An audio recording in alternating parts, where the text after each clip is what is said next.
Hi, everyone. Welcome. I forgot to say, and we're off. Yeah, we're off. It is Thursday, December 4th, 2025. All Dolphins podcast, a little bit later than usual. Um, Lots to talk about, though. Today was coordinator day at Dolphins headquarters with Anthony Weaver, Frank Smith, Craig Ackerman addressing the media, along with tight ends coach John Embry and the secondary coach Ryan Slowick. There's a lot of news to discuss as well. And we will begin with a quick history lesson. Going to make it brief for those who don't care for the history lessons.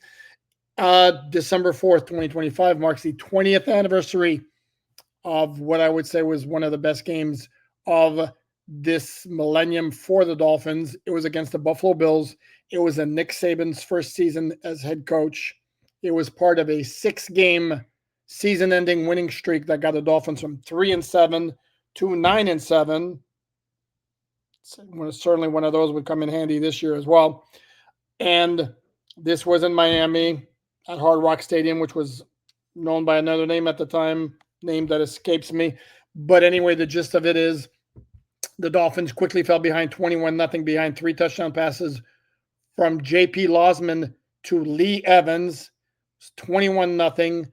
In the third quarter, the Bills added a safety with a sack of Gus Frerotte in the end zone on a play where Frerotte was injured, bringing in Sage Rosenfels, who engineered a comeback from 23-3 down.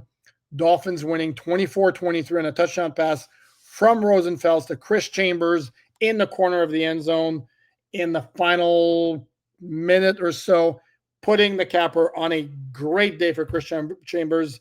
In fact, it's one of the best days ever for a Dolphins wide receiver. 15 catches, 238 yards, 2 touchdowns. Dolphins win 24-23. 20 years ago on this day, this was December 4th, 2005. So, again, as I mentioned, lots to discuss. We will start with the injury report, which is a little bit problematic, worrisome in respect to one player, that being center Aaron Brewer.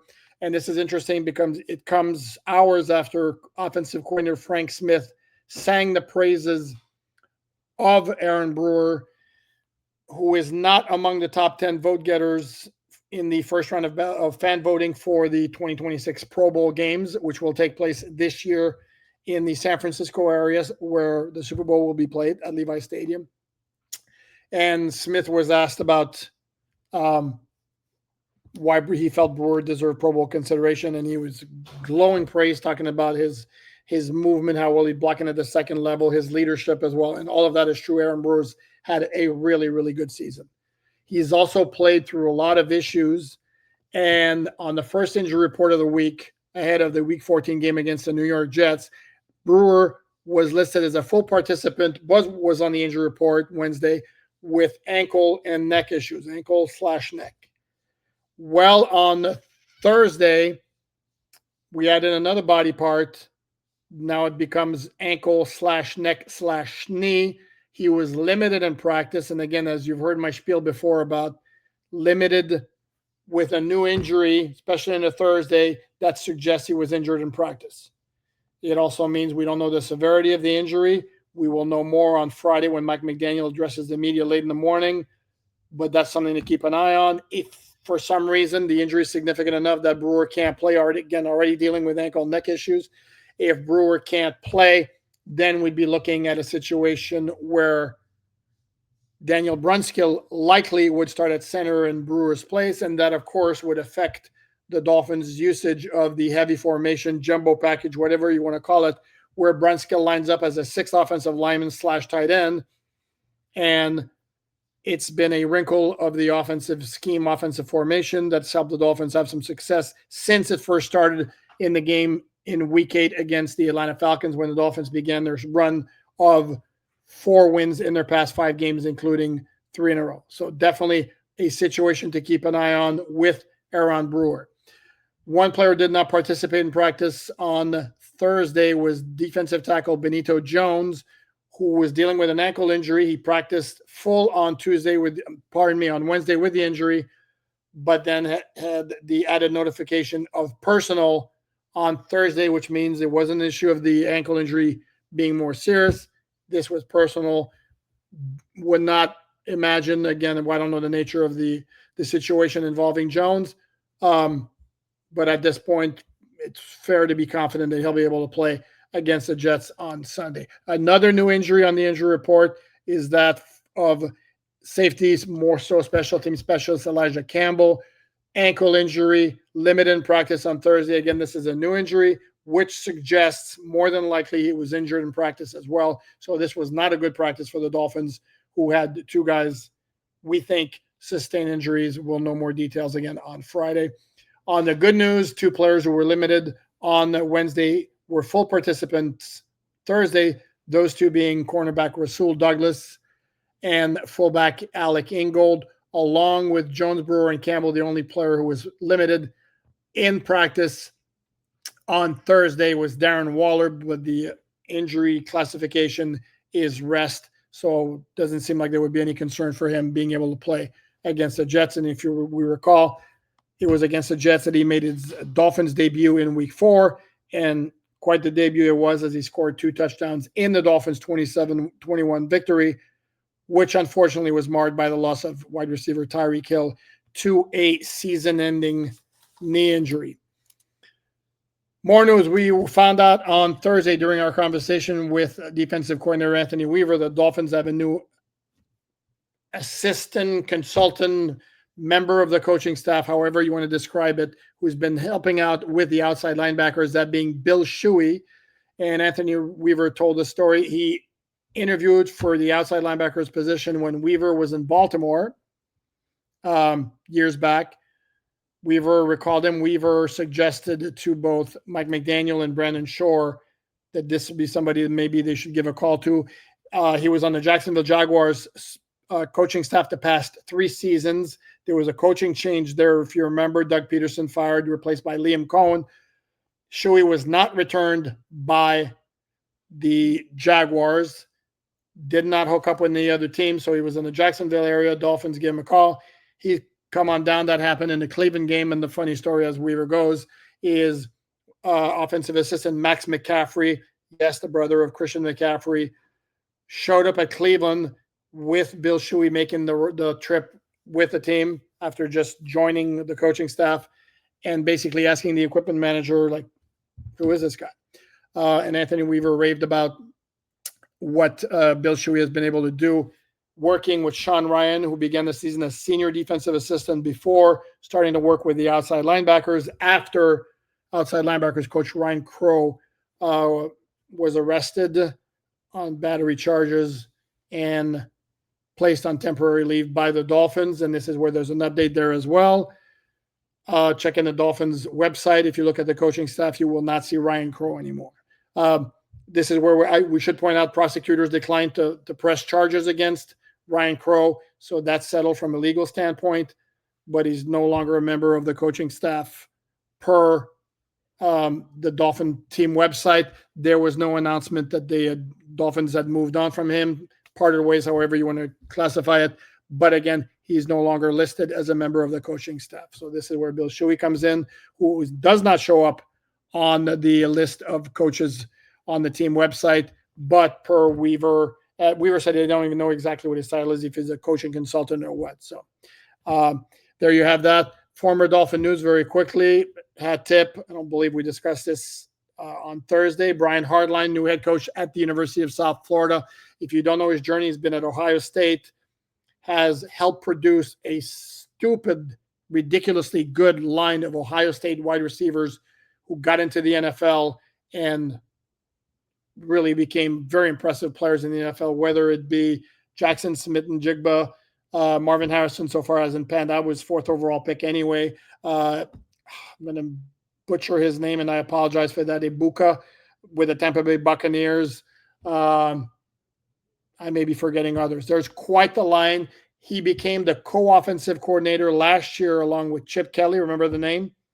Before Kelly joined Pete Carroll on the Las Vegas Raiders coaching staff.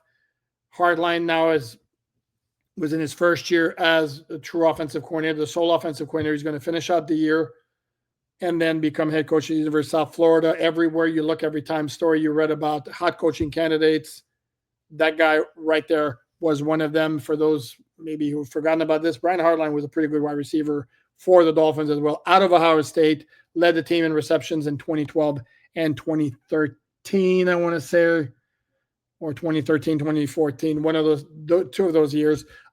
Very good player, and he's become a star in the coaching ranks. So good luck to him. Very good news to pass along if you're not aware already. And I'm going to add just some context and some perspective to this. Devon Achane named AFC Offensive Player of the Month for November. And per the NFL, this includes the Dolphins. The work in considered for the honor includes the games, every game of weeks 9 through 13, those 5 Sundays, plus the Thursday night game of week 9, which technically was October 30th, but that game was included, even though it was the only one in October, or pardon me, November, October/November, where Achane did not rush for at least 120 yards. The last 3 games, we know what he did. So 120, 130, 174, 120, 134. Becoming only the second player in Dolphin history with 3 consecutive 120-yard rushing outings. The other one probably would not surprise you is Ricky Williams, who did that in 2002 when he led the NFL with 1,853 rushing yards, which remains a team record now going on 23 years. It's the second time that Achane has rushed for 100 yards 3 consecutive games. Achane also had 3 consecutive 100-yard rushing games in 2023 when it was a rookie third-round pick out of Texas A&M. It started with that ridiculous game against the Denver Broncos when the Dolphins won 70-20 when Achane had 203 yards, followed that up with 101, 151 the next 2 weeks. So obviously very impressive work by Devon Achane, who's become an absolute stud. Runaway right now. Well, yeah, probably runaway winner of team MVP awards, although we should not forget about Jordan Brooks, who has put together quite the season for the Dolphins. In fact, Anthony Weaver had high praise for him on Thursday, talking about how we're looking at a guy who has emerged as one of the best linebackers in the NFL, leads the NFL in tackles, and trying to think about this. Last time the Dolphins have gotten that kind of inside linebacker play. Now we can say it probably goes back to, it's easy to say Zach Thomas. Carlos Dansby in the early 2010s had some good years. Kiko Alonso had a very, very good year in 2016 when the Dolphins made the playoffs as a wild card. It wasn't so much that he was making tackles all over the place. It's just that he was a takeaway machine, including a game-winning pick 6 at San Diego. But Jordan Brooks, easily the best Dolphin inside linebacker since then. Guy has been a major find. And again, for those who were taking shots at Chris Greer before and after he parted ways with the Dolphins, tip your hat to that move of signing him away as an unrestricted free agent from the Seattle Seahawks in the spring of 2024, because that one panned out pretty well. So did the signing of Aaron Brewer, who mentioned earlier, who also was a UFA signing in the spring of 2024, him coming over from the Tennessee Titans. More props and kudos this time go to Bradley Chubb for being named Thursday as the Dolphins nominee for the NFL Man of the Year award, which will be awarded during Super Bowl week. They get the fans involved as well. If you check out the NFL's Twitter account, fans can vote, and there's a prize, special separate prize awarded for whoever gets the most fan votes. But Bradley Chubb, been a pillar of the community, good leader, team captain. And I think we're getting to a point where the idea of Bradley Chubb coming back in 2026 becomes perhaps more and more realistic, pending his willingness to again accept a restructured contract, which is what he did in 2025, to return. Because the issue with him next year, as it was this year, the cap number is pretty high for a player of his age with the injuries he's had. And But I would think, again, given what he provides in terms of leadership, the fact he's actually had a pretty good season, particularly in recent weeks, would make the Dolphins possibly want to hang on to him. And I asked Anthony Weaver, because I have said on the podcast many, many times that Bradley Chubb's performance has really picked up in recent weeks after, even though he had sacks early on in the season, wasn't necessarily thrilled with the level of performance. So I asked Anthony Weaver, first of all, whether my perception was incorrect, and then what would have accounted for the increase in production and the improvement in performance. And this is where Anthony Weaver brought in the information regarding Bill Shuey joining the coaching staff after Weaver said he didn't necessarily agree with my premise, basically saying he thought that Chubb has had a solid season from the start. We can agree to disagree. More news. It's an interesting one here. I don't have a whole lot of details, but per the NFL Transaction Wire, Dolphins practice squad wide receiver A.J. Henning was suspended on Thursday. Do not know any details. And that means he will no longer count against the practice squad limit, which means the Dolphins, if they so wish, now have an opening on the practice squad. And again, A.J. Henning had not partaken in any game so far this season. The Dolphins have 6 wide receivers on the 53-man roster, so it would take a pretty good, string of injuries for the Dolphins to need to elevate a player to help out during a game day situation. And the 6, in case you're not familiar, is Jalen Waddle, Malik Washington, Nick Westbrook, Achane, Cedric Wilson Jr., Taj Washington, and D. Eskridge. So, some quick thoughts here again from the coordinators, and we're going to wrap it up after that. The onside kick was discussed with special teams coordinator Craig Ackerman, who basically indicated the correct play there would have been for Nick Westbrook-Achane to be more aggressive in attacking the ball and not letting it bounce behind him. The explanation the Dolphins were given is that it touched Cameron Good on its way to the sideline, where Devon Vele of the New Orleans Saints recovered it at about just a half a yard before the 10-yard mark that it had to reach for there to be a legal recovery without it being touched by the Dolphins. And then after review, the officials, in fact, announced over the PA system that replays confirmed that it had touched the Dolphin players. Cameron Good told Joe Schad of the Palm Beach Post that he did not believe that the ball touched him. So regardless, Ackerman said it was a mistake in execution and that Westbrook-Achane needs to attack the ball. He kind of got a little bit hesitant there. And an interesting nugget dropped by Craig Ackerman that they began through training camp with the idea, and then the biggest start of the season, that they would practice recovering onside kicks every Saturday. Minkah Fitzpatrick comes over from the Pittsburgh Steelers. It tells him that they would do some of that work as well after practice on Fridays. So the Dolphins decided at that time to start kicking field goals and onside kicks and fielding onside kicks after practice on both Friday and Saturday. And they have done so. And Ackerman said now he's going to keep doing it as long as he's a special teams coach in the NFL. So that was certainly interesting. The Zeke Biggers questions with a fellow member of the Dolphins media contingent, who's a former co-host of the All Dolphins podcast, who's also on the Dolphins Collective, has been pounding for quite a while. Why didn't Zeke Biggers not get into the lineup earlier?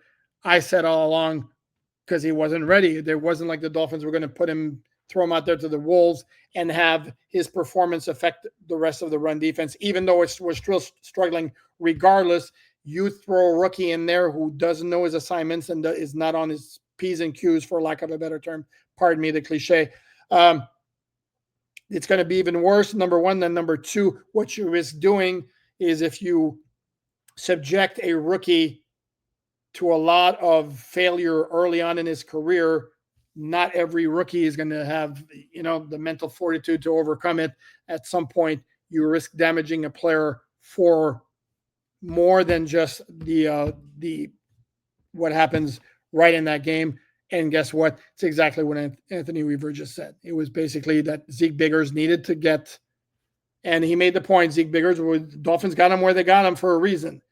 Because if you look at his size, he's got the size. If Zeke Biggers was ready to make a contribution so far in the NFL early on in his rookie career, in his rookie year, the Dolphins would have played him immediately. It's not that they had anything against Zeke Biggers or that they had absolutely a strong desire to have Matthew Butler in the lineup.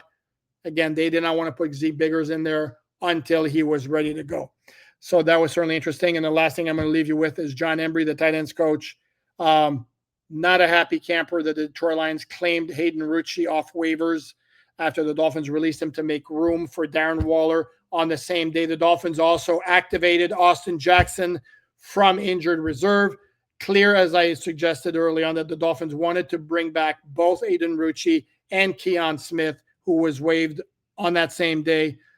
They were able to get Keon Smith because he cleared waivers. The Lions have injury issues at tight end. They claim Hayden Rucci, and John Embry is like, cost of doing business in the NFL, really would have wanted to have the guy back, but that's the way it goes. So that's going to wrap it up. We will be back here on Friday. We also have a Dolphins Collective on Friday night at 6 p.m.